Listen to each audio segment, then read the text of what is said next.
السلفية هم من كانوا على مذهب السلف الصالح من الصحابة والتابعين. إن الحمد لله نحمده ونستعينه ونستغفره ونعوذ بالله من شرور أنفسنا ومن سيئات أعمالنا. من يهده الله فلا مضل له ومن يضلل فلا هادي له، وأشهد أن لا إله إلا الله وحده لا شريك له، وأشهد أن محمدا عبده ورسوله. يا أيها الذين آمنوا اتقوا الله حق تقاته ولا تموتن إلا وأنتم مسلمون. يا أيها الناس اتقوا ربكم الذي خلقكم من نفس واحدة وخلق منها زوجها وبث منهما رجالا كثيرا ونساء، واتقوا الله الذي تساءلون به والأرحام إن الله كان عليكم رقيبا. يا أيها الذين آمنوا اتقوا الله وقولوا قولا سديدا يصلح لكم أعمالكم ويغفر لكم ذنوبكم، ومن يطع الله ورسوله فقد فاز فوزا عظيما. أما بعد، إن خير الكلام كلام الله، وخير الهدي هدي محمد صلى الله عليه وسلم، وإن شر الأمور محدثاتها، وكل محدثة بدعة، وكل بدعة ضلالة، وكل ضلالة في النار. أما بعد. Donc on commence aujourd'hui, on commence maintenant le cours numéro 3 dans les cours sur les règles du Ramadan, tiré du livre de Bulugh al-Maram avec l'explication de Cheikh Salih al-Fawzan et le sharh de Cheikh al-Fawzan qui s'intitule Tashil al-Ilmam bi fiqh al-ahadith min Bulugh al-Maram. Donc on est arrivé aujourd'hui, donc on est arrivé maintenant au hadith 656. Hadith 656, Naam, et c'est le hadith qui est rapporté selon Hafsa al-Mu'minin radiyallahu anha. عن حفصة أم المؤمنين رضي الله عنها عن النبي صلى الله عليه وسلم قال: من لم يبيت الصيام قبل الفجر فلا صيام له. رواه الخمسة ومال النسائي والترمذي إلى ترجيح وقفه، وصححه مرفوعا ابن خزيمة وابن حبان وللدارقطني لا صيام لمن لم يفرده من الليل.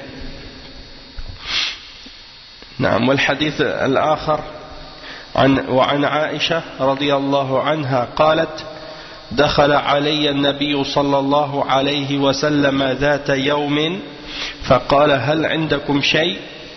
قلنا: لا. قال: فإني إذن صائم. ثم أتانا يوما آخر فقلنا: أهدي إلينا حيس. فقال: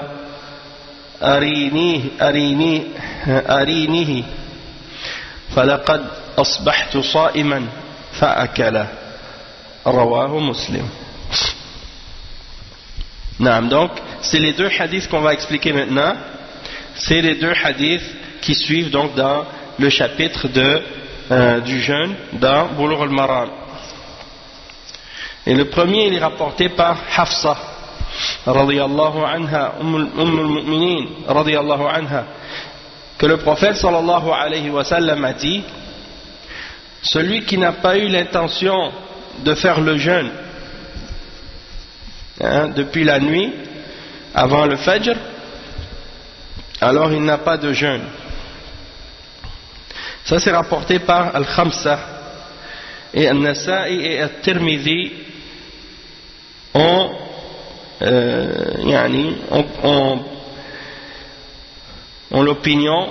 mentionné que l'opinion le plus forte c'était que c'était en réalité non pas une parole attribuée au prophète sallallahu alayhi wa sallam, mais une parole d'un sahabi ou bien de tabi'i, et non pas la parole du prophète sallallahu alayhi wa sallam.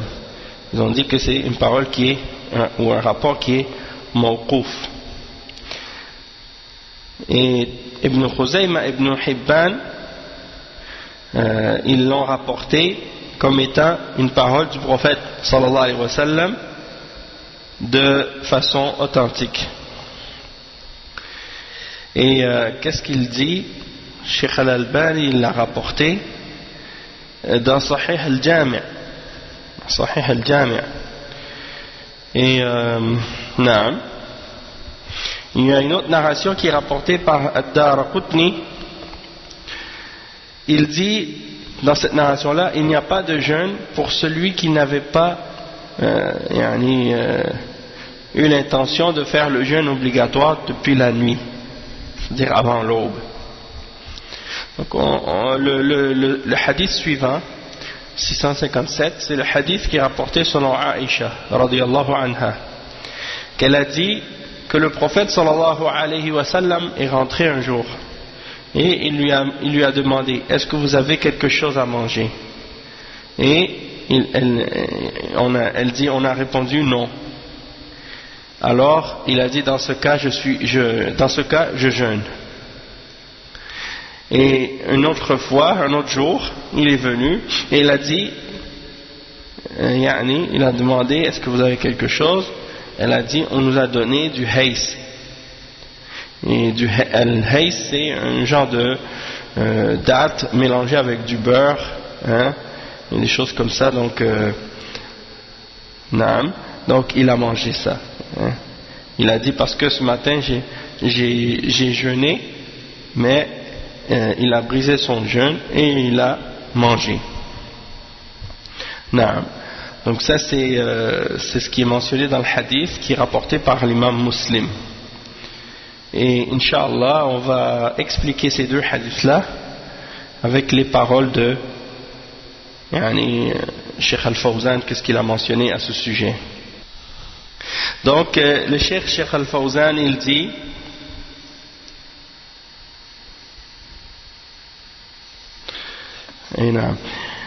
il dit إن هذه الأحاديث في النية في الصيام، وأن الصيام لا يصح إلا بنية، وهذا كما في قوله صلى الله عليه وسلم: إنما الأعمال بالنيات وإنما لكل امرئ ما نوى. أخرجه البخاري ومسلم. والصيام على قسمين: صيام فرض واجب كصيام رمضان أداء أو قضاء، وصيام الكفارة وصيام النذر. فهذه أقسام من قسم الفرض. والقسم الثاني صيام النفل، فالصوم الواجب لا يصح إلا بنية قبل طلوع الفجر، فلو أصبح لم يأكل ولم يشرب لكنه ما نوى الصيام، كأن يقول: أجعله اليوم قضاء، أو أجعله عن كفارة، أو ما علم بدخول شهر رمضان وحسبه شعبان ما نوى، لكنه لما أصبح تبين أنه ثبت الهلال لكن مضى عليه وقت من النهار، ففي هذه الأحوال لا يصح صومه، لكن يمسك عليه الإمساك ويقضي هذا اليوم، لأنه مضى جزء من النهار لم ينوي فيه الصيام، وإن كان ممسكا عن الأكل والشرب. Donc le cheikh ici il explique que ces hadiths sont à propos de l'intention dans le jeûne, et que le jeûne, la personne qui fait le jeûne, elle doit avoir l'intention pour que son jeûne soit valable. S'il n'a pas d'intention de jeûner, eh bien dans ce cas-là son jeûne ne sera pas valable. Et la preuve de ça, c'est dans le hadith du prophète sallallahu alayhi wa sallam, qui est rapporté par Al-Bukhari et Muslim. Innama al-a'malu bin-niyat wa innama likulli imri'in ma nawa. Donc les œuvres n'auront de valeur que selon leurs intentions, et chacun n'aura que ce qu'il a fait avec l'intention qu'il a eue, selon l'intention qu'il a eue. Et donc as-siyam, il est de deux catégories, le jeûne est de deux catégories. La première catégorie, c'est le jeûne qui est obligatoire, comme le jeûne du Ramadan, que ce soit le jeûne du Ramadan que tu fais pendant le Ramadan ou les jours que tu rattrapes après, plus tard, qui sont des jours de Ramadan que tu as manqué, soit parce que tu étais malade ou soit parce que tu étais en voyage, donc tu as manqué des jours de Ramadan, tu les reprends après. Donc ça fait aussi partie du jeûne obligatoire. Les jeûnes que tu reprends, les jours du Ramadan que tu reprends après le Ramadan font aussi partie des jeûnes obligatoires. Et également les jeûnes que tu fais à cause d'une kafara, c'est-à-dire pour une expiation. Parce que certains péchés ou certaines choses exigent de la personne qui les a commis ou qui ont fait ces péchés-là, qu'ils expient le péché en question par un jeûne. Par des jours de jeûne qu'ils doivent faire. Sinon également, parmi les choses qui rentrent dans cette catégorie de jeûne obligatoire, il y a aussi le jeûne du vœu pieux. Lorsque quelqu'un a fait un vœu de jeûner, eh bien il doit le faire, et ça fait partie des jeûnes obligatoires aussi. Tandis que la deuxième catégorie de jeûne, c'est le jeûne qui est surérogatoire, c'est-à-dire la personne qui fait un jeûne qui est volontaire ou bien qui fait partie des choses qui sont recommandées mais qui ne sont pas obligatoires de faire dans l'islam. Donc ces jeûnes-là, le cheikh explique que ça c'est, il y a une différence en ce qui concerne l'intention dans ces deux catégories de jeûnes-là. Il y a une différence entre les deux. Si quelqu'un fait un jeûne obligatoire, dans ce cas-là, c'est obligatoire pour lui d'avoir l'intention de jeûner avant l'aube, avant le fajr. Donc, si par exemple quelqu'un se lève, qui n'a pas mangé, n'a pas bu, mais qu'avant le fajr, il n'avait pas eu l'intention de jeûner, et qu'il dit par exemple, bon, puisque j'ai pas mangé et j'ai pas bu, là je décide de jeûner. Donc si c'est par exemple, il dit je vais faire ce jeûne-là, un jeûne pour reprendre un des jours que j'ai manqué durant le Ramadan. Ou bien je vais prendre ce jeûne-là, je vais faire ce jour-là comme un jeûne de jeûne expiatoire. Ou bien quelqu'un par exemple, il s'est levé, puis supposons que c'était la fin du mois de Sha'ban, et il ne savait pas par exemple, il se lève plus tard après le lever du soleil, ou bien il se lève après l'aube, après le lever de l'aube, et il apprend plus tard que finalement c'était le Ramadan qui commençait ce jour-là. Donc il n'avait pas eu l'intention de jeûner le mois de Ramadan avant de se réveiller, avant de se coucher, disons, avant le lever de l'aube. Et bien dans ce cas-là, qu'est-ce qu'il fait? Qu'est-ce qu'il fait à partir de ce moment-là quand il s'est réveillé et puis qu'il réalise que c'est le Ramadan? Étant donné qu'il n'a pas eu l'intention depuis avant l'aube de faire le Ramadan, dans ce cas-là, il n'aura pas ce jour-là calculé comme un jour de jeûne, parce qu'il s'est réveillé après l'aube et il n'avait pas eu l'intention de faire le Ramadan avant l'aube. Toutefois, il doit quand même jeûner. Il doit quand même jeûner et s'abstenir de manger et de boire pour le restant de la journée. Sauf qu'il devra le reprendre après le Ramadan, parce que c'est un jour qu'il n'a pas fait avec l'intention depuis le début, avant l'aube. Donc ça c'est dans quel cas?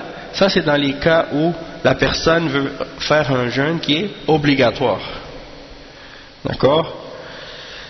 Donc, si la personne, par exemple, elle pensait que c'était le mois de Sha'ban, elle n'avait pas eu l'intention, puis elle se réveille, puis elle réalise que on avait vu le hilal, puis que déjà une partie du jour est passée, mais dans ce cas-là, son jeûne n'est pas valable ce jour-là, mais il doit quand même s'abstenir de manger, de boire et d'avoir des rapports sexuels, et ce jour-là en question, il va devoir le refaire après, parce qu'il a déjà perdu une partie de la journée. Il n'avait pas eu l'intention de jeûner, même s'il se retient de manger et de boire pour le reste de la journée.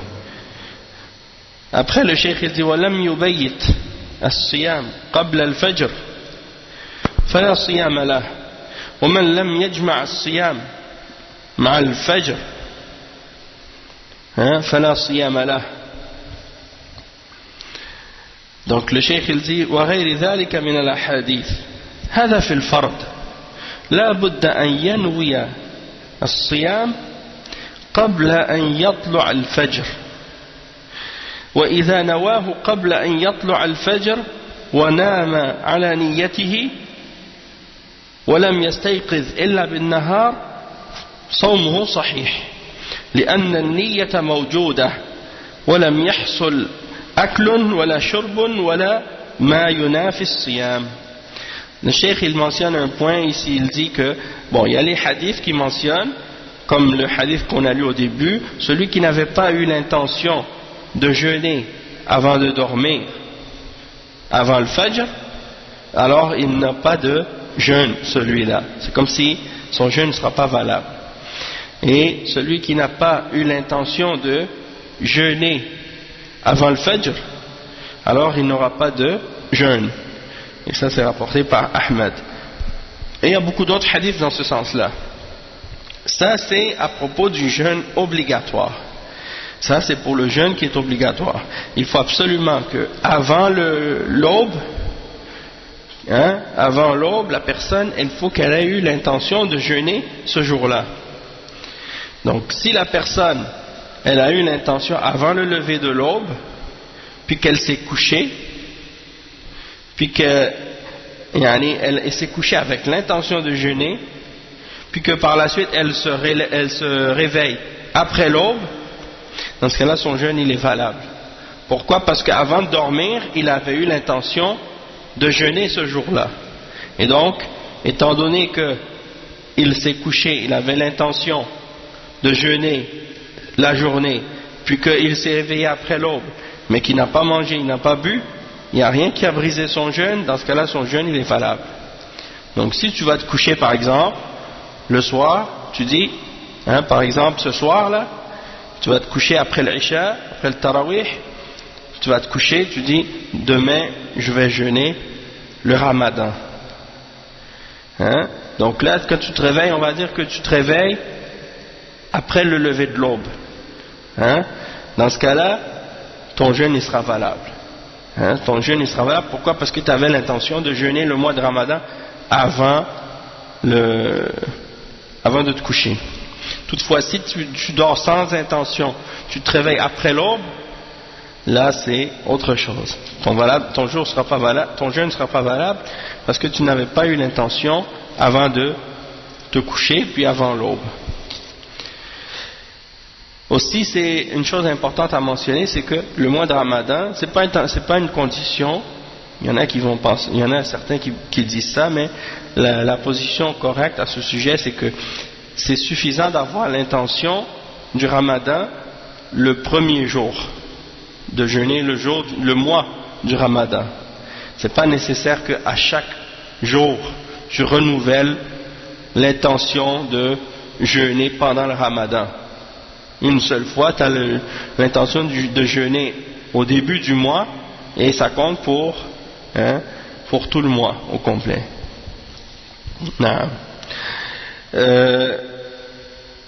Le cheikh il dit ensuite وَأَمَّا لَوْ نَامَ مِنْ غَيْرِ نِيَّةٍ وَعِنْدَهُ وَلَا عِنْدَهُ نِيَّةَ الصِّيَامِ لكنه ما أكل وما شرب بعد الفجر ولما صار عند الظهر قال أكمل ولا آكل ولا أشرب ويصير صوما عن قضاء أو عن كفارة نقول لا هذا لا يصير لأنه مضى جزء من النهار ليس فيه نية والنية لا تنعطف على الماضي فلا يصح صومك من هذه الحالة لكن إن كنت في رمضان فإنك تمسك بقية اليوم وتقضي هذا اليوم. Donc le cheikh il dit ici par exemple tu as dormi sans intention, comme je disais tout à l'heure, tu as dormi sans intention, hein? Tu n'avais pas l'intention de jeûner avant de dormir, mais par la suite tu t'es réveillé après l'aube, tu t'es réveillé, tu n'as pas mangé, tu n'as pas bu, et là tu arrives presque à l'heure de Dhuhr, puis tu dis bon je vais compléter la journée, je ne vais pas manger, je vais continuer à ne pas manger et à ne pas boire pendant le restant de la journée. Est-ce que dans ce cas-là tu peux dire je vais faire ce jeûne-là un jeûne pour remplacer un des jours que j'ai manqué du ramadan passé, ou bien de le faire comme une expiation? Est-ce que tu peux faire ça? Non. Pourquoi? Parce que une partie de la journée est déjà passée sans intention, et l'intention elle recule pas pour le passé, elle recule pas pour disons la première partie de la journée, elle va juste pour le présent, puis qu'est-ce qui vient du restant de la journée. Donc tu as passé une partie de la journée sans avoir l'intention. Dans ce cas-là ton jeûne obligatoire ne sera pas valable, hein? Mais si tu es dans le ramadan, donc qu'est-ce que tu vas faire? Tu continues à jeûner le reste de la journée et tu reprendras ce jour-là après le ramadan. أما في النفل فيجوز أن ينوي من النهار فلو أصبح لم يأكل ولم يشرب بعد الفجر وهو ما نوى الصيام ثم نوى بعد ذلك صح لأن النفل أوسع من الغرض ولحديث عائشة عن النبي صلى الله عليه وسلم دخل بيته صلى الله عليه وسلم فسأل هل عندهم شيء للأكل؟ قالوا لا، قال إني إذن صائم، فأحدث النية عند ذلك الوقت في النهار وهذا نفل، فدل على صحة النفل بنية من النهار إذا لم يتناول بعد الفجر شيئا من المفطرات. نعم. وكذلك دخل يعني في اليوم الثاني فأخبروه أنهم جاءهم حيث. Donc on va expliquer cette partie-là. Le cheikh il dit, si c'est un jeûne maintenant surérogatoire, un jeûne volontaire, qui n'est pas obligatoire, que tu fais volontairement, c'est pas pour reprendre un jour obligatoire manqué ou un jeûne d'un vœu pieux, non, ça c'est un jeûne que tu fais qui est surérogatoire, comme par exemple les jours du lundi et du jeudi, ou les 3 jours du milieu du mois, hein? Ou bien un jeûne comme ça, surérogatoire. Dans ce cas-là, c'est permis que tu aies l'intention une fois que la journée est déjà commencée. Donc supposons que tu te réveilles, tu n'as rien bu, tu n'as rien mangé après le fajr, hein, et que tu n'avais pas eu l'intention de jeûner avant l'aube, hein, tu n'avais pas eu l'intention de jeûner avant l'aube, dans ce cas-là, c'est pas grave. Du moment que c'est un jeûne surérogatoire, même si tu n'as pas eu l'intention avant l'aube, tu peux jeûner, du moment que tu n'as pas à manger, que tu n'as rien bu. Parce que ça, c'est un jeûne surérogatoire et c'est plus large. Tu as plus de facilité, de liberté dans cette catégorie de jeûne-là. La preuve de ça, c'est dans le hadith de Aïcha qu'on a dit tout à l'heure, que le prophète sallallahu alayhi wa sallam est rentré dans sa maison et il a demandé, est-ce que vous avez quelque chose à manger? Et ils ont dit non. Alors il a dit, dans ce cas-là, je jeûne. D'accord? Donc la journée était déjà commencée et le probablement qu'il n'avait pas eu l'intention de jeûner depuis l'aube. Puis il a dit, est-ce que vous avez quelque chose à manger? Ils ont dit non. Alors il dit, dans ce cas-là, je jeûne. Alors à partir de ce moment-là, il a décidé d'avoir l'intention, alors que la journée était déjà commencée. Et ça, c'est permis dans les jeûnes surérogatoires.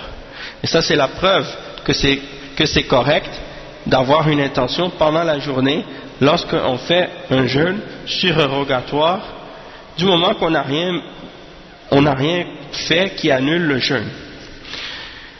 De même que lorsque, par exemple, dans la suite du hadith, on mentionne que dans une autre journée, il est venu, il a demandé s'ils avaient quelque chose et ils lui ont dit, nous avons reçu du haïs. Et al-haïs, le cheikh il dit, wal-haïsu huwa at-tamar ma'a as-saman wal-aqit. wal-aqat. إذا خلط التمر مع السمن مع الأقط وهذا يعني يسمونه الهيس. أخبروه أنهم عندهم هذا النوع من الطعام فقال أرنيه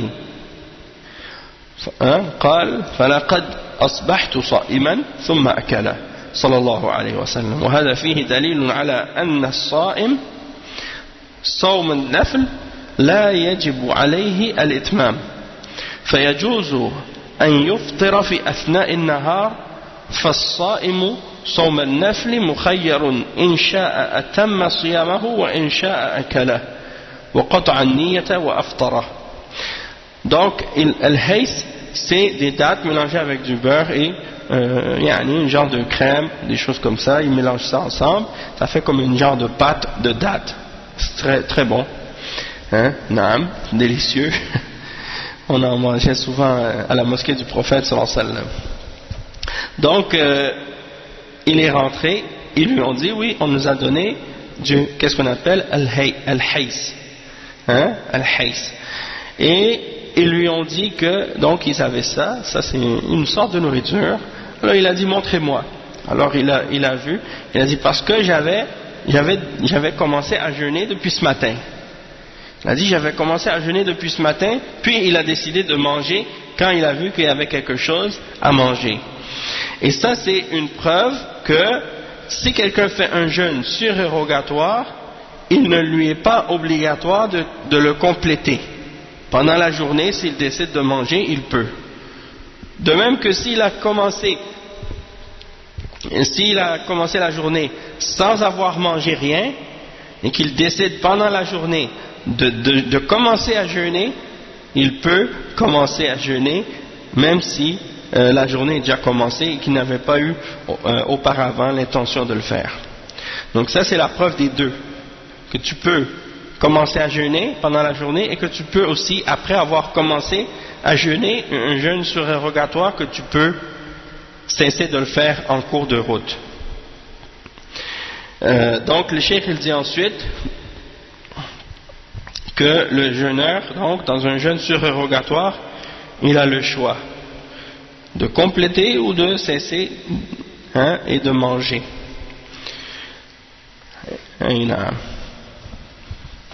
Après le cheikh il dit وبقيت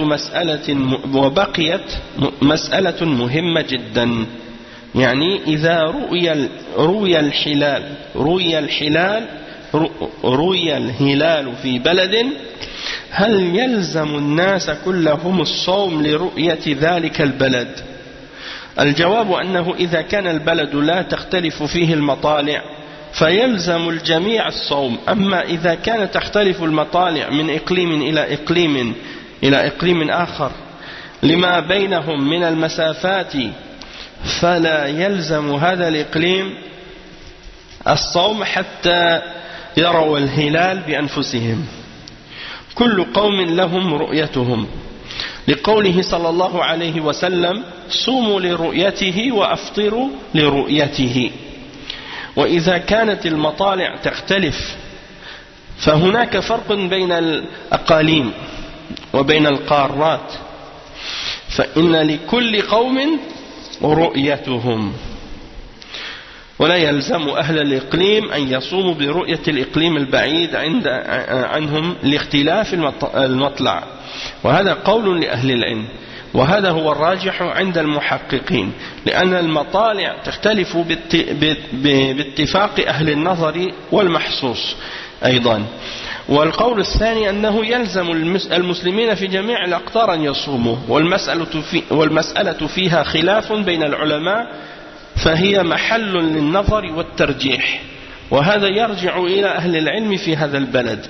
إذا رأوا توحيد الصيام ولم يعتبروا الاختلاف، لم يعتبروا اختلاف المطالع، فلهم اجتهادهم، وإذا رأوا العمل باختلاف المطالع فهذا هو الصحيح وهو الراجح. وابن عباس رضي الله عنه في المدينة لم يعمل برؤية أهل الشام، وأهل الشام رأوا يوم الجمعة وصاموا، وأهل المدينة لم يروه إلا يوم السبت، وبدأوا الصيام من يوم السبت. ومعلوم أنه صار بينهم تفاوت يوم، فقال ابن عباس: لكننا لا نفطر حتى نرى الهلال، ولم يعمل برؤية أهل الشام.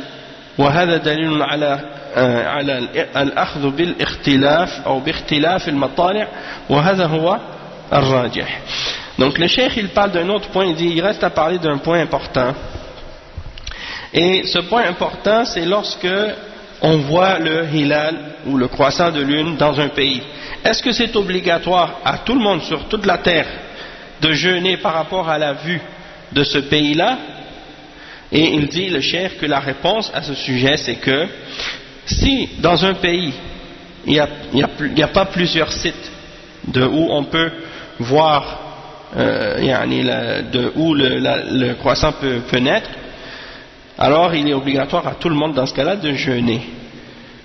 Toutefois, s'il y a différents sites, différents endroits, d'un endroit à un autre, c'est pas le même site d'où on peut voir le croissant, alors dans ce cas-là, s'il y a par exemple des longues distances qui séparent un pays de l'autre, alors dans ce cas-là, il n'est pas obligatoire à une région de jeûner par rapport à la vue d'une autre région, et ils peuvent attendre de voir le hilal dans leur région à eux, pour eux-mêmes. Donc chaque région différente ont leur propre vision à eux. Et ça c'est basé sur le hadith du prophète sallallahu alayhi wa sallam qui est rapporté par Al-Bukhari et Muslim, qui dit: jeûner à sa vue et cesser de jeûner à sa vue, c'est-à-dire à la vue du hilal. Commencez à jeûner lorsque vous le voyez, le croissant, et cessez de jeûner lorsque vous voyez le croissant. Et si, il dit le cheikh, il y a différents sites, différents endroits d'où on peut voir le hilal, et que c'est des régions différentes, des continents différents, chaque continent, chaque différentes régions, ils ont leur propre vue, c'est indépendant de l'autre.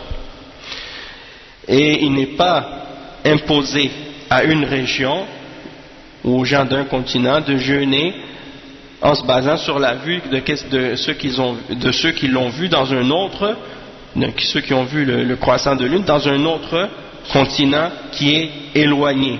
Pourquoi? Parce que il y a différents sites de où on peut voir la lune, et peut-être que certains peuvent la voir d'un endroit et certains peuvent ne pas la voir de cet endroit-là ou d'un autre endroit. Donc ça c'est là, et le cheikh il dit, ça c'est une des positions par rapport à la question chez les hommes de science, parmi les savants. Il y a ceux qui ont cette position-là, et il considère, le cheikh, que ça c'est la position la plus correcte selon les savants vérificateurs. Donc ça c'est une position. Pourquoi? Parce qu'il y a différents sites, et ça tout le monde est d'accord là-dessus. Il y en a parmi les gens qui utilisent leur sens et la raison, et l'observation, c'est clair à comprendre. Tandis qu'il y a une autre position des ulama qui disent que il n'est pas obligatoire c'est-à-dire plutôt le contraire. Il y a une autre position qui dit que c'est obligatoire à tout le monde sur la terre de jeûner. Si un pays a vu la lune, tout le monde doit suivre. D'accord? Ça c'est une autre position.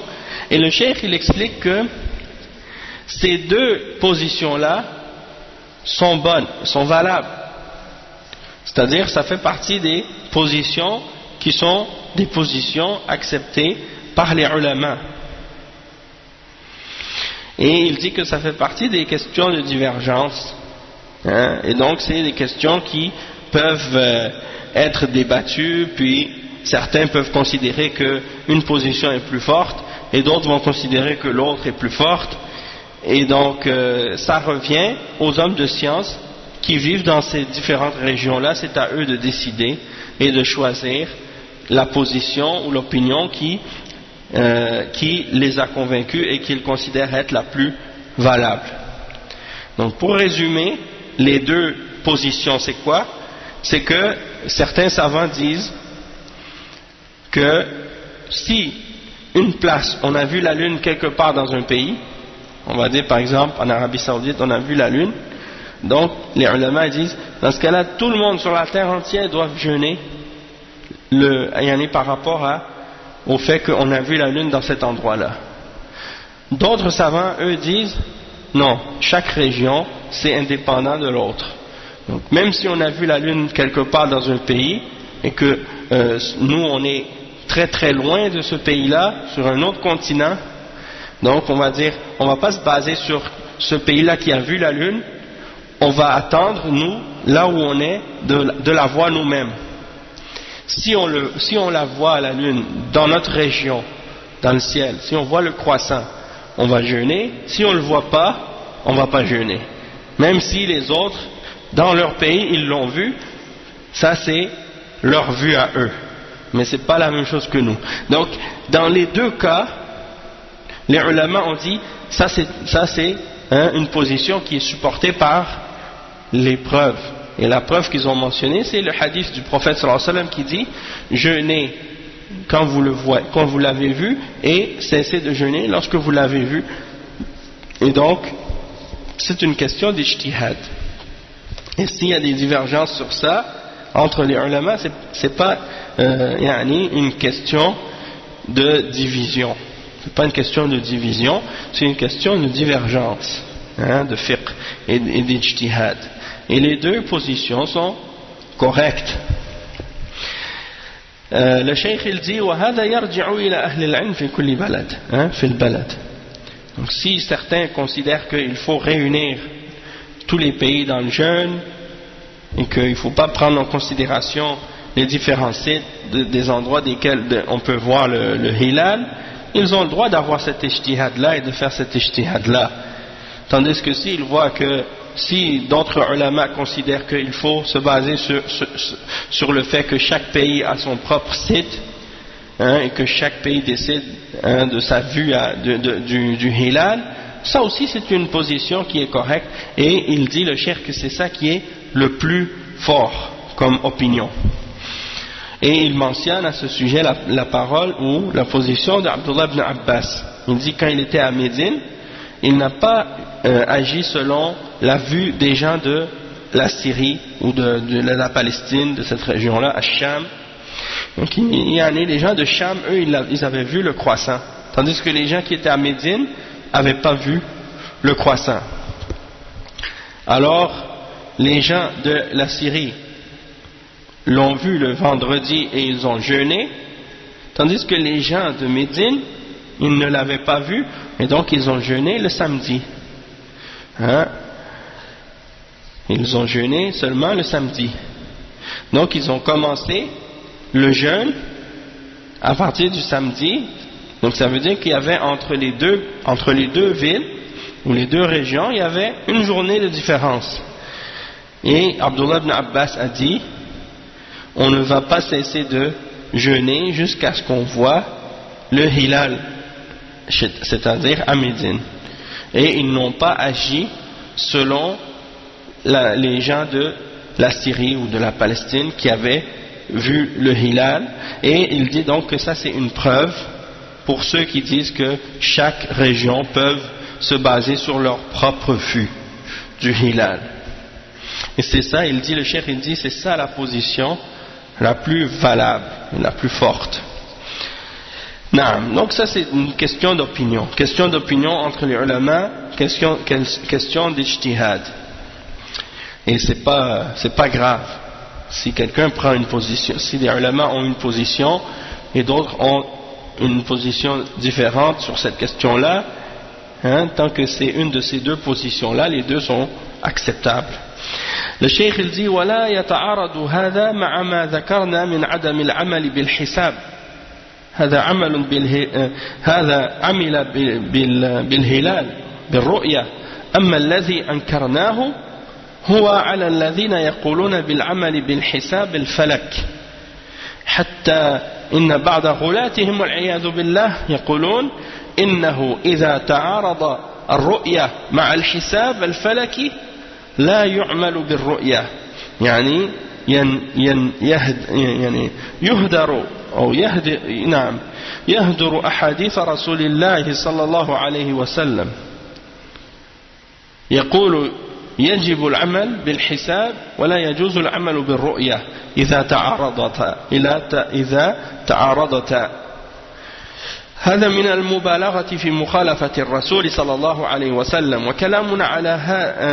وكلامنا على هذا على من يقولون يجب العمل بالرؤية وتوحيد الصيام في أقطار الأرض بناء على الحساب الفلكي الذي يقول يجب توحيد الصيام بين المسلمين بناء على الحساب الفلكي أما الذي يقول يجب توحيد الصيام بين الأقطار الإسلامية بناء على الرؤية في بعضها فهذا موضع الاختلاف على القولين اللذين ذكرتهما فلا يلتبس هذا بهذا. Donc le cheikh il clarifie un point ici. Il dit il n'y a pas de différence. Ça, qu'est-ce que je viens d'expliquer par rapport au fait que il peut y avoir divergence d'opinion entre ceux qui disent on se base sur une seule vision dans le monde ou ceux qui disent non, il peut y avoir plusieurs points de vision dans le monde pour la lune. Ça c'est pas de ça qu'on a parlé lorsqu'on parlait dans le cours précédent de la question de ne pas se baser sur les calculs. Il y en a qui se basent sur les calendriers et sur les calculs. Et juste pour vous donner un exemple à ce sujet-là, comme ici par exemple au Canada, il y a des organisations, il y a des groupes comme ISNA ou d'autres, ils ont déjà calculé le Ramadan jusqu'à 20 ans, jusqu'à les 20 prochaines années. C'est-à-dire ils savent déjà à l'avance, ils ont déjà calculé quand est-ce que va être le début du mois de Ramadan jusqu'à les 20 prochaines années, et même plus encore.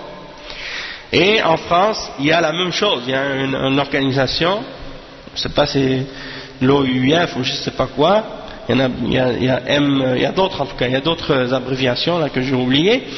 Eh bien, dans ces associations-là, ils ont déjà eux aussi, en se basant sur les calculs, décidé dans les 20 prochaines années quand est-ce que va commencer le jeûne du Ramadan. Et donc, ça veut dire quoi? Ça veut dire que ces gens-là rejettent la sunna du prophète sallallahu alayhi wa sallam de se baser sur la vue du hilal et non pas de se baser sur le calcul. Et c'est ça que le cheikh Al-Fawzan et les grands ulama d'Ahl Sunnah, c'est ça ce qu'ils ont condamné. Cette attitude-là, de fait de rejeter la sunna, de chercher à voir le hilal pour commencer le ramadan, et de rejeter ça, cette sunna, et de se baser sur le calcul astronomique ou des trucs comme ça. Et c'est ça qui est rejeté, c'est ça que le cheikh a condamné. Donc il dit, celui qui dit qu'il veut se baser sur le calcul, ça c'est ça qu'on a condamné. Mais ce qu'on a condamné, c'est ceux qui veulent se baser sur le calcul de la lune ou des choses comme ça, et certains même parmi eux qui sont extrémistes, ils disent quoi? Que s'il y a une contradiction entre la vue du hilal et le calcul astronomique, eh bien on ne se base pas sur la vue, on suit le calcul. S'il y a une différence entre les deux, Comme par exemple, on va dire que les astronomes, ou bien, je sais pas moi, les spécialistes des questions comme ceux qui étudient les calculs des astres ou de la lune ou des choses comme ça, eux ils ont dit le ramadan va commencer telle date. Et nous, on regarde le ciel, ou bien les gens dans le monde, les pays musulmans, ils regardent le ciel et quelqu'un voit le hilal. Et là, après, quelqu'un arrive puis il dit, bon, ça y est, on va jeûner demain. Ils vont dire, non, attendez, on va regarder qu'est-ce que les gens du calcul ont dit. Si le calcul est en contradiction avec la personne qui a témoigné qu'il a vu le hilal, on laisse de côté la personne qui a vu le hilal, puis on se base sur le calcul. Donc le cheikh il dit non, ça c'est de l'égarement. Ça veut dire quoi? Ça veut dire qu'on rejette les hadiths du prophète sallallahu alayhi wa sallam qui nous ordonnent de se baser sur la vue du hilal et non pas sur le calcul. Donc ces gens-là disent qu'il est obligatoire de se baser sur le calcul et qu'il n'est pas permis de se baser sur la vue lorsque les deux sont en opposition.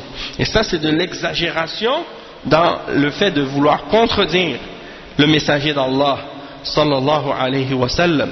Et le cheikh il dit, nous on parlait de ça quand on condamnait l'exemple de ceux qui voulaient essayer d'unir tout le monde sur le jeûne dans les différents pays du monde musulman en disant il faut se baser sur le calcul. Donc eux ils disent on veut unir le monde musulman en disant qu'il faut se baser sur le calcul astronomique pour déterminer le début du jeûne du Ramadan, comme ça tout le monde va commencer en même temps. C'est ça qu'il condamnait.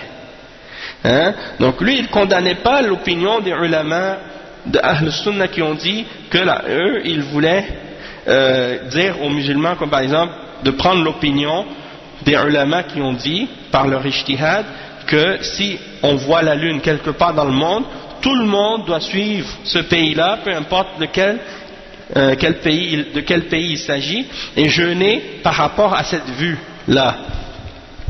Le cheikh dit ça, je ne condamne pas cette position-là. Qu'est-ce que je condamne? C'est ceux qui disent il faut unir le jeûne des musulmans partout sur la terre en se basant sur les calculs.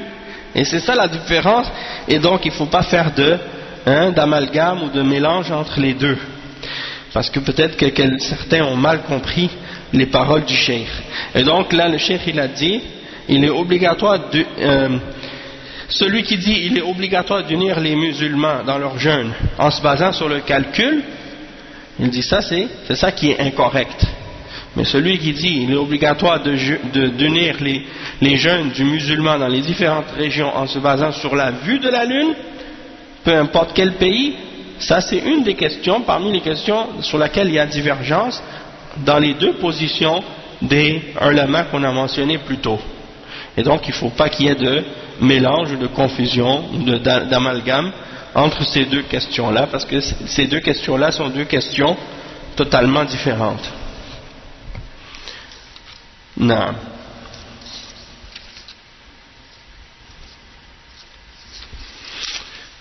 Ok. Ensuite, maintenant, il y a un autre point qui est mentionné à propos des règles qui sont reliées à l'iftar et au suhour. À l'iftar et au suhour.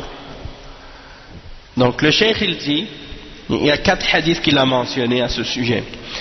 Le premier hadith c'est le hadith 658. Il dit عن سهل بن سعد رضي الله عنهما أن رسول الله صلى الله عليه وسلم قال لا يزال الناس بخير ما عجلوا الفطر متفق عليه. Donc le premier hadith c'est rapporté selon Sahl ibn Sa'd radiyallahu anhuma que le messager d'Allah sallallahu alayhi wa sallam a dit les gens seront toujours dans le bien tant qu'ils se dépêchent à briser le jeûne après le coucher de soleil. Donc une fois que le coucher de soleil est rentré, le maghrib est rentré, il faut se précipiter à briser le jeûne et à manger. Il ne faut pas dire non, je vais attendre plus tard, je vais pas briser le jeûne tout de suite. Ou bien certains par exemple, ils voudraient peut-être essayer de montrer non, moi je suis plus pieux que les autres. Je ne vais pas courir manger, je vais prendre ça cool, je vais y aller doucement, puis je vais attendre, je vais manger plus tard. Parce que moi, je suis pieux et je suis plus patient, donc je ne veux pas me précipiter sur la nourriture pour manger tout de suite. Non, ça c'est de la fausse piété. C'est pas de la vraie piété, c'est de la fausse piété. Parce que le prophète sallallahu alayhi wa sallam, il nous a dit, il faut, si on veut être dans le bien, il faut se précipiter à briser le jeûne. Il faut se hâter à rompre le jeûne. Et le hadith suivant, c'est rapporté par At-Tirmidhi. Il dit, min hadith Abi Hurayra radiyallahu anhu an al-Nabi sallallahu alayhi wa sallam قال قال الله عز وجل أحب عبادي إلي أعجلهم فطرا. Ça c'est un hadith qui est daïf, il est mentionné par Cheikh Al-Albani dans Daïf al-Jami'. Il est pas authentique, mais sa signification, on en a beaucoup de hadiths qui mentionnent ça. Donc le sens il est vrai, mais c'est un hadith qui est faible. Qu'est-ce que ça dit? C'est rapporté par Tirmidhi et c'est selon Abi Hurayra. Il dit que c'est un hadith qudsi, donc c'est la parole d'Allah mentionnée par le prophète sallallahu alayhi wa sallam. Il dit, mes serviteurs qui sont les plus préférés sont ceux qui se hâtent à rompre le jeûne. Donc c'est un hadith, comme j'ai dit, il n'est pas authentique, mais sa signification elle est supporté par de nombreux hadiths, donc il est vrai. Un autre hadith qui est mentionné dans le même sens, ou bien dans quelque chose qui est semblable, c'est maintenant à propos du suhour, c'est-à-dire qu'est-ce qu'on mange avant l'aube. Qu'est-ce qu'on mange avant l'aube? C'est rapporté selon Anas ibn Malik radiyallahu anhu قال قال رسول الله صلى الله عليه وسلم تسحروا فإن في السحور بركة. Muttafaqun alayhi. Donc c'est rapporté par Al-Bukhari et Muslim que le messager d'Allah sallallahu alayhi wa sallam a dit, faites le suhour, c'est-à-dire le repas qu'on mange avant l'aube. Prenez le suhour, c'est-à-dire le repas de la nuit avant l'aube, car il y a une bénédiction là-dedans. Car il y a là-dedans une bénédiction. C'est une bénédiction. Et il dit, وعن سلمان ابن عامر الضبي رضي الله عنه عن النبي صلى الله عليه وسلم قال إذا أفطر أحدكم فليفطر على تمر فإن لم يجد فليفطر على ماء فإنه طهور. رواه الخمسة وصححه ابن خزيمة وابن حبان والحاكم. Donc qu'est-ce qu'il dit? Le cheikh il dit que c'est rapporté selon Salman ibn Amir al-Dabbi radiyallahu anhu que le prophète sallallahu alayhi wa sallam a dit, lorsque l'un de vous rompt son jeûne, alors qu'il rompt son jeûne avec des dates, et s'il ne trouve pas de date, alors qu'il rompt son jeûne avec de l'eau, parce que c'est quelque chose qui est purifiant, c'est quelque chose qui purifie. Et c'est rapporté par les 5 ainsi que authentifié par Ibn Khuzayma et Ibn Hibban et Al-Hakim. Et Cheikh Al-Albani il l'a authentifié, il l'a mentionné dans Sahih Al-Jami'. Donc ces 4 hadiths qu'on vient de lire, il parle, donc le cheikh il les explique, il dit هذه الأحاديث في آداب الفطر وآداب السحور. Donc ça c'est des hadiths au sujet des manières à suivre sur le repas qu'on mange pour briser le jeûne et sur qu'est-ce qu'on mange pour avant le lever de l'aube pendant la nuit. Et il dit وأما الحديث الأول فيقول النبي صلى الله عليه وسلم لا يزال الناس بخير ما عجلوا الفطر فهذا فيه الحث على تعجيل الفطر إذا تحقق من غروب الشمس إما بالمشاهدة وإما بإخبار من يجوز العمل بقوله أو بسماع الأذان الذي يؤذن على التوقيت المنضبط فيدابر بالإفطار. Donc le cheikh il dit, en ce qui concerne le premier hadith, c'est que le prophète sallallahu alayhi wa sallam a dit les gens resteront toujours dans le bien tant qu'ils se précipitent et ils se hâtent à rompre le jeûne. Et dans ce hadith-là, il y a une incitation à se précipiter et à se hâter à briser le jeûne lorsqu'on est certain que le soleil s'est couché, soit parce qu'on l'a vu nous-mêmes, le cercle du soleil, on l'a vu dépasser l'horizon, donc on sait que le soleil s'est couché, ou bien que quelqu'un nous a informé de ça, hein, ou bien on entend le adhan. Et quand on entend le adhan de celui qui est précis dans les heures du adhan et qui le fait exactement au moment où le temps rentre, dans ce cas-là, on peut se baser sur son adhan. Toutefois, des fois, il y a des gens qui font le adhan un peu plus tard. Dans ce cas-là, c'est pas sur le adhan qu'on se base. On se base sur les heures qu'on connaît comme étant les heures exactes, hein, du coucher de soleil. Non.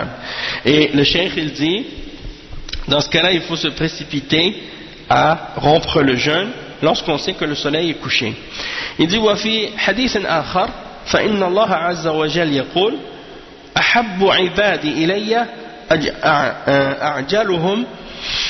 أعجلهم فطرا وقوله صلى الله عليه وسلم لا يزال الناس بخير ما عجلوا الفطر لأن تعجيل الإفطار عمل بالسنة والعمل بالسنة خير وتأخير الإفطار مخالف للسنة وخلاف السنة شر يعني ومن زعم أن في تأخير الإفطار تعبدا وتقربا إلى الله فقد زاد في الصيام فصام جزءا من الليل فهذه زيادة في العبادة والزيادة في العبادة كالنقص فيها وكلاهما لا يجوز والواجب الاتباع. Donc le cheikh il dit le hadith, un autre hadith que le prophète sallallahu alayhi wa sallam a mentionné, c'est que le hadith qudsi qu'on a mentionné qui dit mais les serviteurs qui sont les plus préférés pour moi sont ceux qui se hâtent à rompre le jeûne. Le cheikh il dit, et également le hadith du prophète sallallahu alayhi wa sallam qui dit les gens seront toujours dans le bien tant qu'ils se hâtent à rompre le jeûne. Pourquoi? Parce que le fait de se précipiter, de se hâter à rompre le jeûne, ça c'est parce qu'on agit selon la sunna. Et d'agir selon la sunna, c'est quelque chose de bien. Tandis que lorsqu'on retarde le fait de rompre le jeûne, eh bien ça c'est en contradiction avec la sunna. Et de contredire la sunna, c'est quelque chose qui est mal. Et donc celui qui pense que en retardant le fait de rompre le jeûne, il y a dans ça pour quelqu'un une adoration ou bien un rapprochement à Allah, eh bien celui-là il a en fait rajouté dans le jeûne et il a jeûné une partie de la nuit. Et ça c'est d'ajouter dans l'adoration. Et l'ajout dans l'adoration, c'est comme si on en avait enlevé dans l'adoration, c'est la même chose. Donc c'est interdit de faire ça. Et donc qu'est-ce qui est obligatoire pour nous? C'est de suivre l'exemple du prophète sallallahu alayhi wa sallam.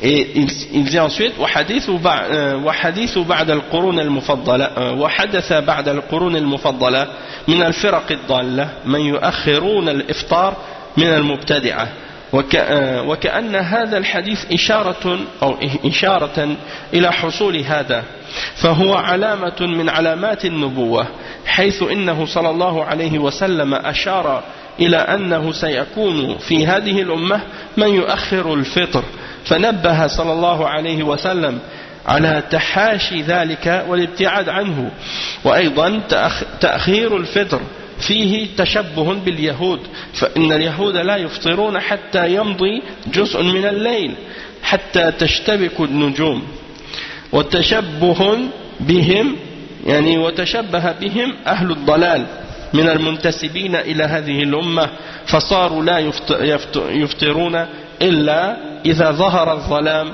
وظهرت النجوم فهذا فيه مخالفة لسنة النبي صلى الله عليه وسلم لأنه أخبر أن تعجيل الفطر يدل على خيرية هذه الأمة وأن تأخير الفطر فيه شر ومخالفة للسنة وتشبه باليهود. Donc le cheikh il dit qu'après les trois premiers siècles préférés, il y a des sectes d'égarement qui sont apparues et qui ont commencé à retarder l'iftar. parmi les groupes de bid'a. Et comme exemple de ça, les Rafida, les chiites, Rafida, eux, ils retardent le jeûne, ils retardent le fait de briser le jeûne. Ils continuent à jeûner jusqu'à plus tard le soir. Et donc, dans ce hadith, il y a une indication, comme si le prophète sallallahu alayhi wa sallam nous avait averti qu'il allait y avoir des gens qui allaient vouloir faire ça. Et donc ça fait partie des signes de la prophétie du prophète Muhammad sallallahu alayhi wa sallam, c'est-à-dire qu'il était véridique dans ses prophéties et qu'il nous avait annoncé que cette chose-là allait se produire à l'avance. Et le cheikh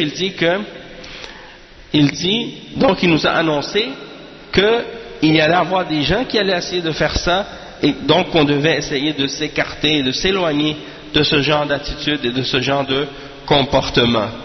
Ensuite il dit également qu'il y a dans le fait de retarder le fait de rompre le jeûne, il y a une ressemblance avec les juifs quand on fait ça, parce que les juifs eux, quand ils jeûnent, ils brisent leur jeûne seulement ou ils rompent leur jeûne lorsque une partie de la nuit est déjà rentrée et lorsque sortent les étoiles.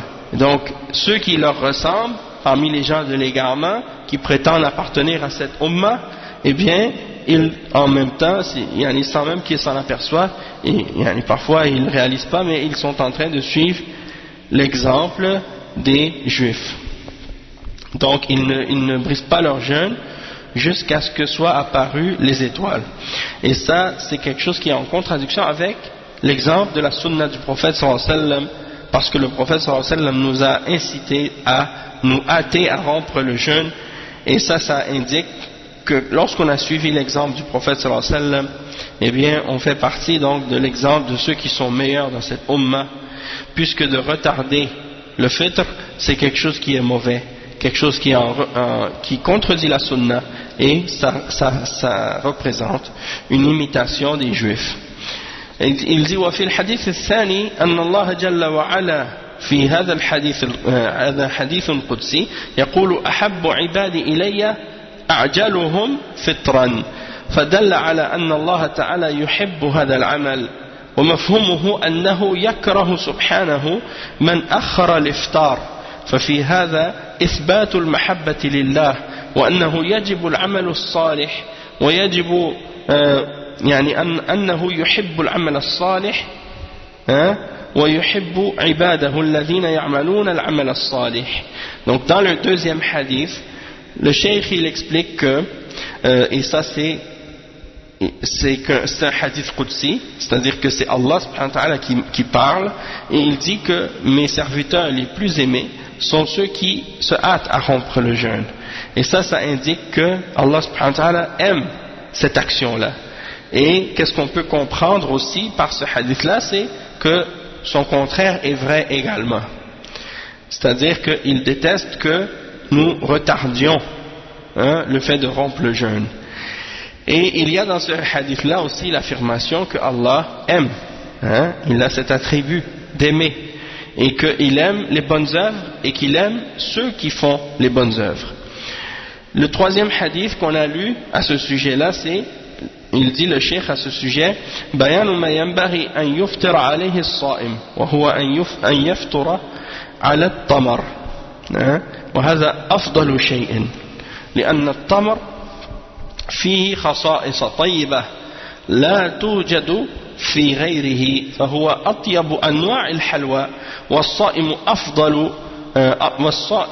أفضل ما يتناول عند الإفطار ما فيه حلاوة، لأن تلك أصلح للمعدة، وكان النبي صلى الله عليه وسلم يفطر به، فإن لم يجد التمر فليفطر على الماء فإنه طهور حميد يطهر المعدة ويغسلها، فالماء أيضا فيه فائدة للمعدة الفارغة، فالمعدة الفارغة من الصيام أحسن شيء لها بعد التمر هو الماء. Donc le cheikh explique ici dans le hadith numéro 3 ce que le jeûneur doit manger pour briser son jeûne lorsqu'il veut rompre le jeûne. Et qu'est-ce qui est meilleur pour lui à faire pour briser le jeûne? C'est de manger des dattes. il dit une des particularités, des bonnes particularités des dattes qu'on ne trouve pas dans d'autres nourritures, c'est que c'est parmi les meilleures formes de nourriture qui sont en même temps sucrées. Hein, c'est un fruit, donc c'est sucré et c'est du sucre naturel en même temps, et c'est très bon, c'est le meilleur qu'est-ce qu'il y a de meilleur pour la personne qui a jeûné, hein, parce qu'il y a beaucoup de bonnes choses dans la date, et en même temps si c'est quelque chose qui est sucré, donc c'est bon pour l'estomac après avoir jeûné. Et le prophète sallallahu alayhi wa sallam, quand il jeûnait, il brisait son jeûne, il rompait son jeûne avec des dattes. S'il ne trouve pas de dattes, le prophète sallallahu alayhi wa sallam a dit, si vous ne trouvez pas de dattes, eh bien buvez de l'eau. Il dit parce que de l'eau c'est pur et ça purifie et c'est quelque chose qui est louable, donc tu peux nettoyer et purifier ton estomac en buvant de l'eau après avoir jeûné. Ça c'est bon pour l'estomac quand il est vide de le remplir avec de l'eau. Ça nettoie l'intérieur. Et il dit donc qu'il n'y a rien de meilleur après les dattes que de l'eau. Et il dit وكان صلى الله عليه وسلم يفطر على رطب فإن لم يجد فعلى تمر فإن لم يجد حسوات من ماء يعني جراعات ويجرع جراعات من ماء هذه سنته صلى الله عليه وسلم. Donc le cheikh il dit, donc le prophète sallallahu alayhi wa sallam, la première chose qu'il choisissait pour briser le jeûne, c'est ar-rutab. Ar-rutab c'est quoi? C'est le fruit de la date avant qu'il soit devenu mûr. C'est-à-dire la date avant d'être les dates qu'on a l'habitude d'acheter dans les supermarchés ou dans les magasins de fruits ou de légumes, les magasins ou les épiceries, on achète des dates. Ces dates-là, quand on les voit qui sont brunes, hein, c'est des dates qui ont déjà mûri. Avant d'être molles et mûres comme on les connaît, elles sont comme des fruits. Elles sont rondes et elles sont plus pâles, comme beige. Et ça, c'est ce qu'on appelle en arabe rutab.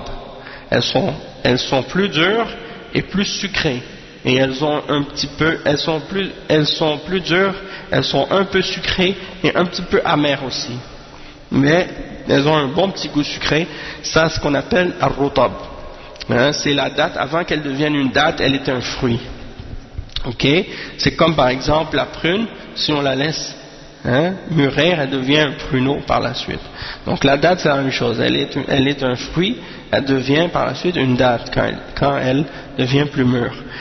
Et c'est ça qu'on appelle ar-rutab. D'accord? Après si on n'a pas de rutab, on peut prendre des dates. Le prophète sallallahu alayhi wa sallam, c'est ce qu'il faisait. S'il ne trouvait pas de rutab, il mangeait des dates. S'il ne trouvait pas de dates, il prenait des gorgées d'eau, quelques gorgées d'eau. Et ça c'est la sunna du prophète sallallahu alayhi wa sallam. Il dit وَأَمَّا مَا يَفْعَلُهُ النَّاسُ مِنْ إِحْضَارِ الْمُنَوَّعَاتِ من المآكل والمشارب عند الإفطار فهذا خلاف السنة وأيضا قد يسبب التخمة ويسبب المرض ويثقل المعدة فالأحسن أن يخفف الإفطار ويفطر على تمر وهذا هو الأفضل فإن لم يجد فعلى ماء ثم يقوم للصلاة كما كان النبي صلى الله عليه وسلم يفعل ذلك لأن الإكثار من المنوعات الغذائية عند الإفطار يؤخر الإنسان عن الصلاة مع الجماعة يأكل من هذا ومن هذا ويتأخر عن صلاة الجماعة فإذا تأخر عن صلاة الجماعة ترك واجبا ويأثم عليه ففي تخفيف الإفطار والاقتصار على تمر أو على التمر والماء فيه الخير وفيه الكفاية وإذا رجع عن الصلاة يأكل ما يشاء من المآكل المباحة والله تعالى يقول وكلوا واشربوا حتى يتبين لكم الخيط الأبيض من الخيط الأسود من الفجر. Donc le cheikh il dit de même que lorsque la personne elle brise son jeûne, donc il ne faut pas faire comme le font certaines personnes, que quand c'est l'heure de briser le jeûne, le maghrib, le coucher de soleil, il y en a qu'est-ce qu'ils font? Eh bien ils préparent toutes sortes de nourriture. Il dit le cheikh, ça c'est contraire à la sunna de briser le jeûne avec plein de nourriture comme ça. Parce que ça peut, qu'est-ce que ça fait? Ça peut te causer des maladies, ça peut te remplir ton estomac, ça devient trop lourd pour l'estomac de commencer comme ça à manger beaucoup tout d'un coup, directement au coucher de soleil. Le mieux, c'est de manger léger au moment de l'iftar. Donc tu prends un peu de date, ça c'est le meilleur. Sinon tu peux prendre des gorgées d'eau, puis après tu fais la salate. Comme le faisait le prophète sallallahu alayhi wa sallam. Mais de commencer à manger plein de nourriture. Hein, il y en a qui sont devant la table, là, il y a plein de nourriture devant eux, puis là ils attendent et regardent l'heure avec beaucoup d'impatience, et puis au moment où l'heure rentre, ça y est, ils commencent à manger de ça, de ça, de ça, de ça. Et puis après ils ont tellement mangé, après ils ont mal au ventre, et il manque la prière en jama'a. Donc ça c'est, il manque la prière en groupe à la mosquée, donc ça c'est pas correct. Et la personne qui fait ça, elle a commis un péché.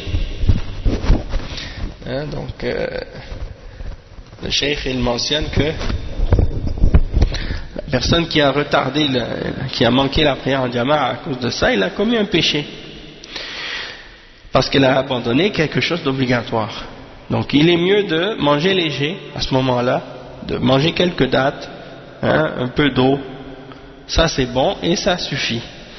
Puis après, quand tu as fini la salade, tu retournes et là tu peux manger ce que tu désires manger parmi les choses qui sont bonnes, comme Allah subhanahu wa ta'ala dit dans le verset 187 dans Surat Al-Baqarah, et mangez et buvez jusqu'à ce que la ligne blanche de l'horizon devienne, hein, la ligne blanche de l'aube, hein, soit claire de la ligne noire de la nuit. C'est-à-dire que vous voyez la distinction entre la ligne blanche et la ligne noire de l'horizon. Ça veut dire que l'aube sort. Donc vous pouvez manger jusqu'à l'aube. Mangez et buvez jusqu'à l'aube. Donc le cheikh dit فيترك العشاء ويترك أنواع المأكولات والمشروبات التي يبالغ الناس الآن في تحضيرها عند الإفطار ويتركها إلى ما بعد الصلاة حتى يجمع بين المصلحتين العمل بالسنة والصلاة مع الجماعة.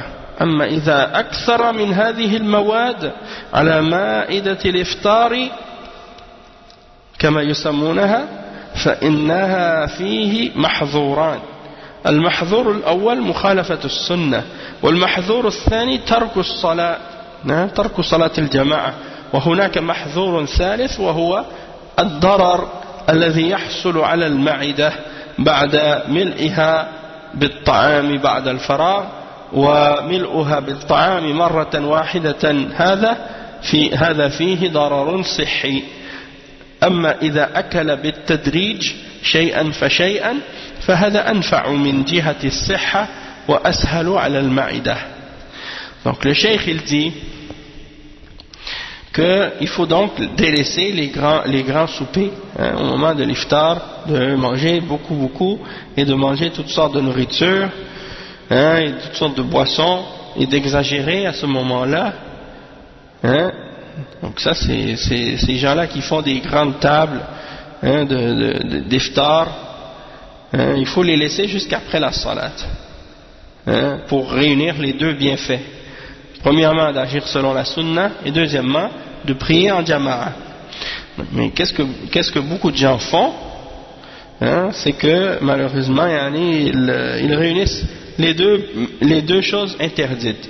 Ils contredisent la sunna, et deuxièmement ils délaissent la prière en groupe, et troisièmement une autre chose qui est pas bonne et qui est interdite aussi, c'est le mal que ça cause aussi à leur estomac, parce qu'ils la remplissent après qu'elle ait été vide pendant un long moment, ils la remplissent d'un seul coup.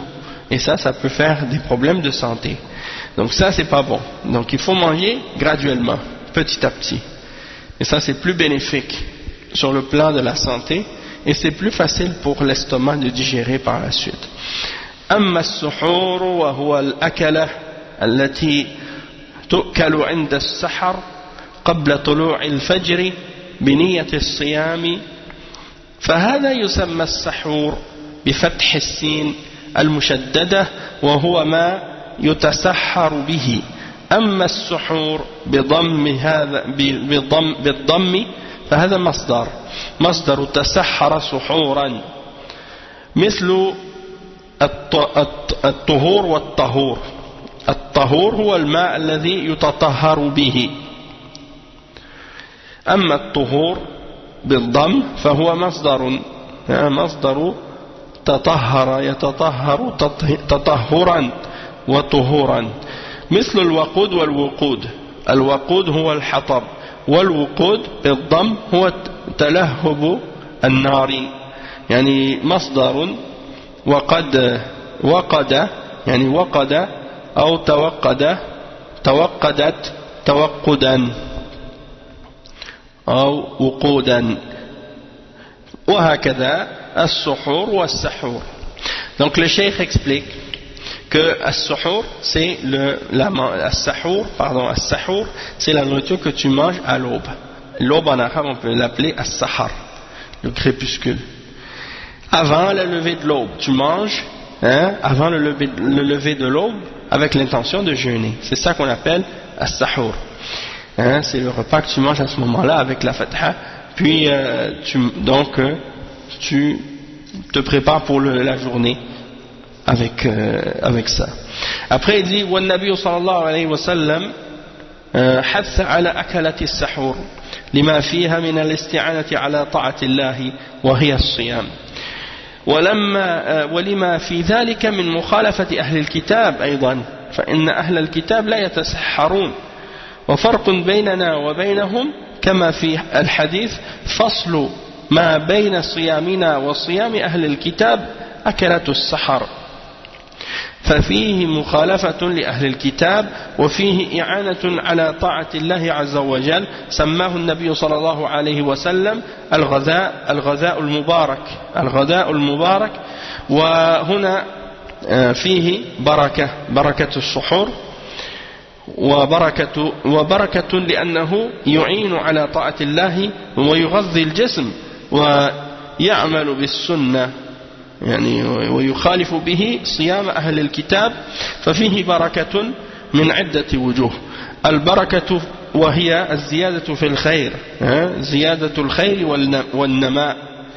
لكن بعض الناس في الوقت الحاضر يخالفون السنة في السحور ويأكلون قبل طلوع الفجر بزمن طويل وإذا أراد أن ينام آخر الليل يعني يسهر أول الليل وإذا أراد أن ينام آخر الليل ملأ بطنه بالطعام ثم نام ولا يقوم لصلاة الفجر بل ربما ينام إلى أن تطلع الشمس.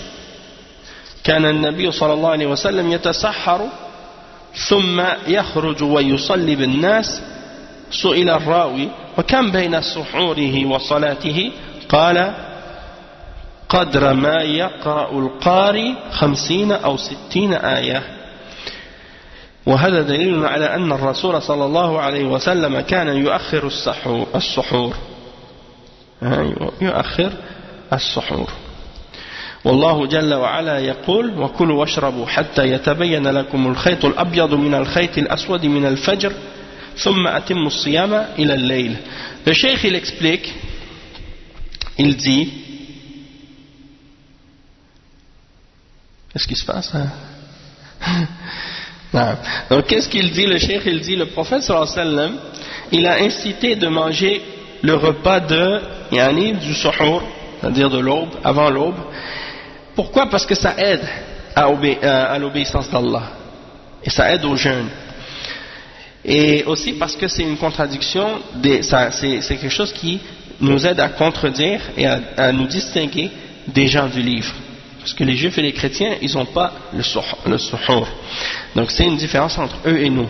Et le prophète sallallahu alayhi wa sallam a dit ça dans le hadith rapporté par l'imam Muslim. Il a dit la distinction entre nous, notre jeûne et le jeûne des gens du livre, c'est le repas qu'on mange avant l'aube. Et il y a donc dans ça une distinction de ce que font les gens du livre. Et il y a également quelque chose qui nous aide à obéir à Allah Azza wa Jal. Et c'est pour ça que le prophète sallallahu alayhi wa sallam il l'a appelé un repas de bénédiction, un repas béni. Et il y a une bénédiction dedans du fait que ça nous aide à obéir à Allah et ça nourrit le corps, et c'est une chose qui nous aide à agir selon la sunna. Et il y a dans ça aussi le fait de contredire le jeûne des gens du livre, et donc il y a dans ça plusieurs bénédictions de plusieurs points de vue. Et la bénédiction signifie l'augmentation du bien. Mais certaines personnes à notre époque, ils contredisent la sunna en ce qui concerne le suhour, le repas avant l'aube. Et qu'est-ce qu'ils font? Ils mangent avant l'aube, mais très longtemps avant, puis après ils restent debout une partie de la nuit, puis ils se couchent avant la fin de la nuit, puis après ils ont tellement mangé, leur ventre est rempli, qu'ils dorment même pour la prière de Fajr, et parfois ils vont se réveiller juste après le lever du soleil. Et le cheikh il dit, ça c'est pas correct, et le prophète sallallahu alayhi wa sallam, il mangeait pour le suhour, puis il sortait pour aller faire la salat. Et on a posé la question à un des narrateurs du hadith, combien de temps y avait-il entre son suhour et sa salat? Et il a répondu, il y avait la durée que la personne qui récite 50 versets ou 60 versets du Coran. Donc, il n'y avait pas une si grande durée de temps entre le suhour du prophète sallallahu alayhi wa sallam et la salat. Donc, ça c'est quelque chose, subhanallah, qui nous fait réfléchir aussi, parce que et donc ça veut dire il faut retarder le suhour jusqu'à avant l'aube, et non pas manger au début de la nuit avant d'aller se coucher comme certains le font, puis après ils mangent tellement qu'il manque le Fajr. Ça c'est rapporté par Al-Bukhari. Après le cheikh il dit وَهَذَا دَلِيلٌ عَلَى أَنَّ الرَّسُولَ صلى الله عليه وسلم كان يؤخر السحور. Donc ça c'est la preuve que le prophète sallallahu alayhi wa sallam retardait le suhour. Et Allah subhanahu wa ta'ala dit, et mangez et buvez jusqu'à ce que vous distinguiez entre la ligne blanche et la ligne noire de l'aube. Puis ensuite complétez le jeûne jusqu'à la nuit, c'est-à-dire jusqu'au coucher de soleil. فأمر بالأكل والشرب إلى أن يظهر الفجر ويتضح ثم يمسك ناويا الصيام إلى أن تغرب الشمس ثم أتم الصيام إلى الليل فهذه آداب السحور أي أنه يؤخر ولا يجوز ولا يكون بينه وبين صلاة الفجر إلا زمن يسير وأنه لا يترك السحور بل يحرص الإنسان على أن يتسحر ولو كان لا يشتهي الطعام فينبغي أن يحاول أن يأكل شيئا ولو يسيرا عملا بالسنة. Donc le cheikh il dit, donc tu es ordonné de manger et de boire jusqu'à l'aube, jusqu'à ce que arrive l'aube. Ça ne veut pas dire que tu vas manger toute la nuit jusqu'à l'aube, mais l'important c'est que tu manges un repas ou quelque chose, tu manges quelque chose de la nourriture avant le lever de l'aube et avant que l'aube soit claire. Puis une fois que l'aube s'est levée, tu te retiens de manger et de boire jusqu'à ce que le soleil se couche, puis compléter le jeûne jusqu'à la nuit, c'est-à-dire jusqu'au coucher de soleil. Et il y a dans ça les manières donc de faire le suhour, que tu dois le retarder, pas le faire au début de la nuit mais à la fin de la nuit, avant l'aube, avant le lever de l'aube. Et donc il ne doit pas y avoir une longue distance, ou une longue durée plutôt, entre le suhour et la salat de Fajr. Il faut qu'il y ait un petit temps seulement.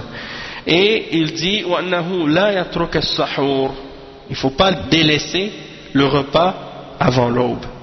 Parce que il y a des gens yani, qui disent ah moi j'ai pas faim, je mange pas.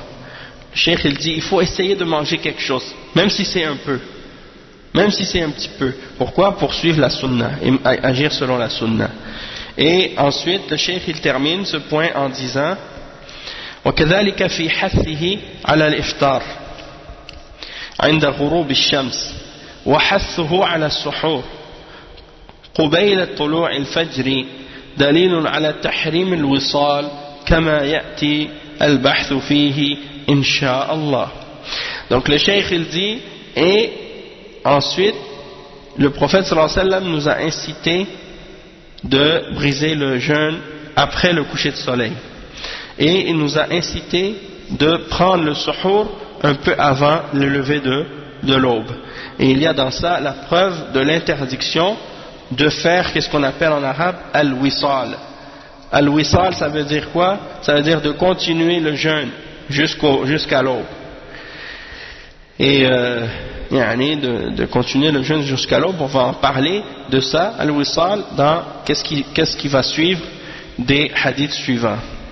Donc on va s'arrêter ici, Inch'Allah, pour aujourd'hui, ou bien pour l'instant, jusqu'à après le Maghrib, Inch'Allah.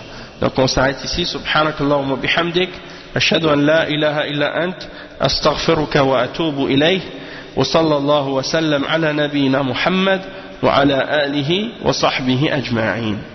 Wassalamu alaykum, rahmatullahi wa barakatuh.